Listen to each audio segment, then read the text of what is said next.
Άλλα λειτουργεί με πολύ έντονους ρυθμούς, ιδιαίτερα τους θερινούς μήνες, το Γραφείο Τουρισμού, που για πρώτη φορά ιδρύθηκε στην μέχρι σήμερα ξεχασμένη τουριστικά Μυτιλήνη. Στο σύντομο χρονικό διάστημα της λειτουργίας της, η ΔΕΤΑΜ ως αμιγής τουριστική επιχείρηση παρουσίασε έντονη δραστηριότητα. Πάσχα 2005, Τρενάκι, Χριστούγεννα 2005, Φυλάδια, Έντυπα και άλλα. Αναπτυξιακή Δημοτική Επιχείρηση Μυτιλήνης. Η ΑΔΕΜ έχει να παρουσιάσει ουσιαστικές πρωτοβουλίες στους χώρους που δραστηριοποιείται, στα θέρμα του κόλπου της Γέρας και στην πλάτσα Μάκια. Θεσμική θωράκιση, νέες δυνατότητες για την αιωλική. Υπεγράφει μεταξύ της αμιγούς αιωλικής δημοτικής επιχείρησης παραγωγής ηλεκτρικού ρεύματος, κατασκευές και της ΚΑΠΑ Ενεργειακής η σύμβαση εγκατάστασης 3 ανεμογεννητριών στο αιωλικό πάρκο συνολικής ισχύως 2,5 ΜΒ. Με την εγκατάσταση της ισχύως αυτής, ο Δήμος Μυτιλήνης αποκτά συνολική ισχύ 3,25 ΜΒ, σημαντικά υπολογίσιμη ενέργεια τόσο για την απορρίπανση του περιβάλλοντος, όσο και για την οικονομική ωφέλεια του Δήμου. Παράλληλα, επεκτάθηκε η δραστηριότητα της αιωλικής και στον κατασκευαστικό-επισκευαστικό τομέα και ο Δήμος μας αποκτά πλέον τη δυνατότητα να πραγματοποιεί έργο ποιοτικό, οικονομικό και με λιγότερες αγγυλωτικές διαδικασίες. Η αιωλική κατασκευαστική ουσιαστικά θωρακίζει και θεσμικά το Δήμο Μυτιλήνης στον τομέα των κατασκευών. Αθλητικός οργανισμός του Δήμου Μυτιλήνης, στοχεύοντας σε 3 κύριους στόχους, μαζικό, σωματιακό και σχολικό αθλητισμό, αλλά και στην επίλυση μικροπροβλημάτων σε αθλητικούς χώρους συνοικιών και δημοτικών διαμερισμάτων, ο Αθλητικός Οργανισμός του Δήμου Μυτιλήνης διοργάνωσε τοπικούς αγώνες σε όλα σχεδόν τα αθλήματα.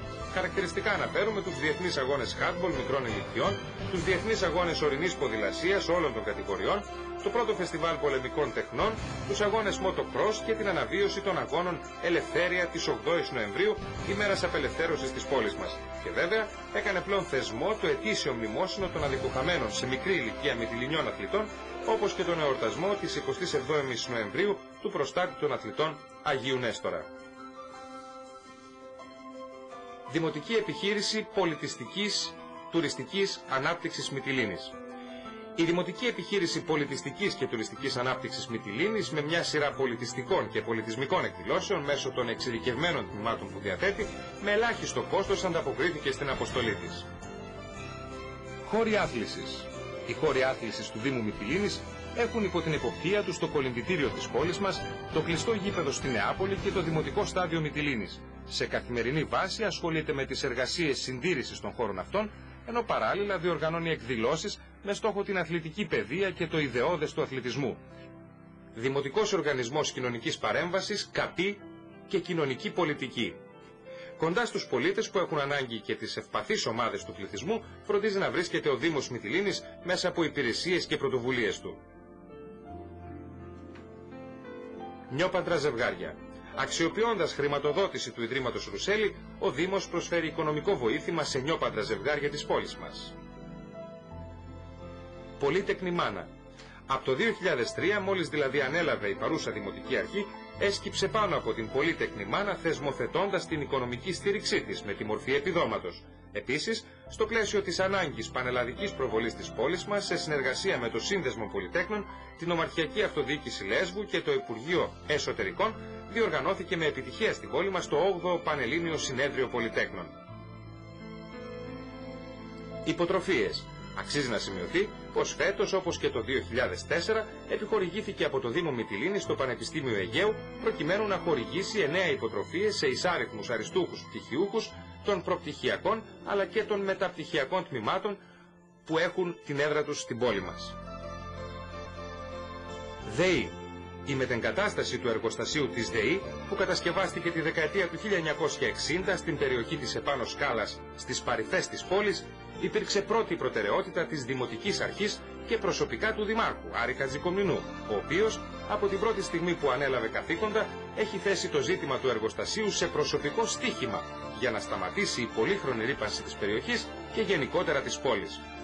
Πρώτη μεγάλη επιτυχία είναι ο τερματισμός της από το 1988 εκκρεμωδικίας στο Συμβούλιο της Επικρατείας. Η Καράβα δεν αποτελεί πλέον το άλοθη της ΔΕΗ ΑΕ. Με τη βοήθεια του Υπουργού Αιγαίου, κ. Αριστοτέλη Παυλίδη, του νομάρχη Λέσβου, κ. Παύλου Βογιατζή, των βουλευτών μας Γιάννη Γιαννέλη και Χριστιάνα Καλογύρου, ο δρόμος για τη μετεγκατάσταση του εργοστασίου της ΔΕΗ στη θέση μάγειρας άνοιξε. Η πορεία διαμαρτυρίας που ο Δήμος Μυτιλήνης οργάνωσε το καλοκαίρι του 2003 για τη μετεγκατάσταση του εργοστασίου με τη συμμετοχή κατοίκων της πόλης αλλά και εκπροσώπων τοπικών φορέων επιτέλους καρποφόρησε. Σήμερα είμαστε σε θέση να πούμε ότι η δικαίωση είναι πλέον δεδομένη, αφού η κεντρική εξουσία, η ΔΕΗ αλλά και η Ρυθμιστική Αρχή Ενέργειας έχουν καταλήξει και αποφασίσει να κατασκευαστεί ένας νέος σταθμός παραγωγής ηλεκτρικού ρεύματος στην περιοχή Μάγειρας, ο οποίος θα καλύπτει ενεργειακά το νησί όχι απλά για τις σημερινές ανάγκες, αλλά σε ορίζοντα 50 ετίας τουλάχιστον. Θέμα το οποίο απασχολεί όλη τη Μυτιλήνη, είναι ένα πρόβλημα το οποίο επιτέλους πρέπει να λυθεί και θα λυθεί. Αυτό είναι το βέβαιο ότι θα λυθεί. Με τις συστηματικές προσπάθειες του Υπουργείου Ανάπτυξης, του Υπουργείου Αιγαίου και Νησιωτικής Πολιτικής, της ΔΕΗ, της Νομαρχιακής και της τοπικής αυτοδιοίκησης, το σημαντικό θέμα της κατασκευής νέας μονάδας παραγωγής ηλεκτρισμού για τις ενεργειακές ανάγκες του νησιού, μιλώ τώρα για τη Λέσβο, οδηγήθηκε σε λύση. Αυτά, κυρίες και κύριοι, είναι τα έργα που έκανε η παρούσα Δημοτική Αρχή την περασμένη τριετία. Κάθε πολίτης αυτής της πόλης μπορεί από σήμερα να έχει μια πιο σφαιρική αντίληψη για τα πραγματικά έργα και ημέρες του Δήμου Μυτιλήνης τα προηγούμενα χρόνια. Συμπολίτες μας, δεν τα κάναμε όλα. Πρέπει να γίνουν ακόμη περισσότερα. Το όραμα της Δημοτικής Αρχής για μια πόλη μητρόπολη του Βορείου Αιγαίου δεν σταματά εδώ. Δημιουργήσαμε τις βάσεις για την επίσπευση όλων των έργων και παρεμβάσεων που χρειάζεται η πόλη μας.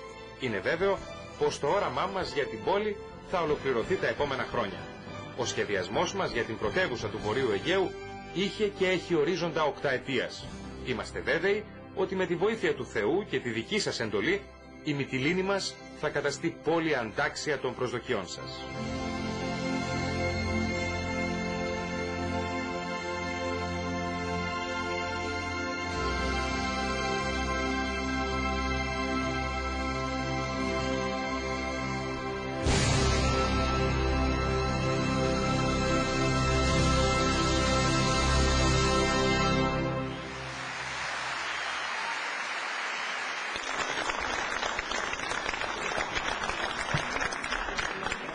Θέλω να ξεκινήσω με μια εξομολόγηση. Είδα σήμερα για πρώτη φορά μαζί σας αυτό το βίντεο. Δεν είχα δει τη δουλειά αυτή και είμαι βέβαιος ότι περισσότεροι από εσάς, οι δημοτικοί μου σύμβουλοι, οι συνεργάτες μου, οι νομαρχιακοί σύμβουλοι, όλοι εσείς οι πολίτες που τόσο καιρό ακούγατε δεν έγινε τίποτα, αυτή η Δημοτική Αρχή δεν έχει κάνει έργο. Σήμερα είδατε πράγματα τα οποία, ειλικρινά σας λέω, δεν αποτυπώνουν το 100% των προσπαθειών αυτής της Δημοτικής Αρχής. Η οποία Δημοτική Αρχή, αγαπητοί συμπολίτες μου, όταν ανέλαβε, βρήκε μέσα στο γραφείο του Δημάρχου το δικαστικό επιμελητή για να κάνει κατάσχεση του Δημαρχείου. Ειλικρινά δεν τα κάναμε όλα. Είμαι όμως περήφανος γιατί όλα αυτά που είδατε δεν ήταν έργα τα οποία τα βρήκαμε συνεχιζόμενα. Ήταν έργα που από το σχεδιασμό τους, τη χρηματοδότησή τους, την υλοποίησή τους, από την αρχή μέχρι το τέλος, είναι αποτέλεσμα της προσπάθειας αυτής της Δημοτικής Αρχής, των συνεργατών μου και των εργαζομένων του Δήμου Μυτιλήνης. Μετά από αυτή την εικόνα και αυτό το βίντεο θα μπορούσα να κλείσω και να μην πω κουβέντα. Πρέπει όμως να δώσω μερικές διευκρινήσεις τις οποίες κρίνω απαραίτητες.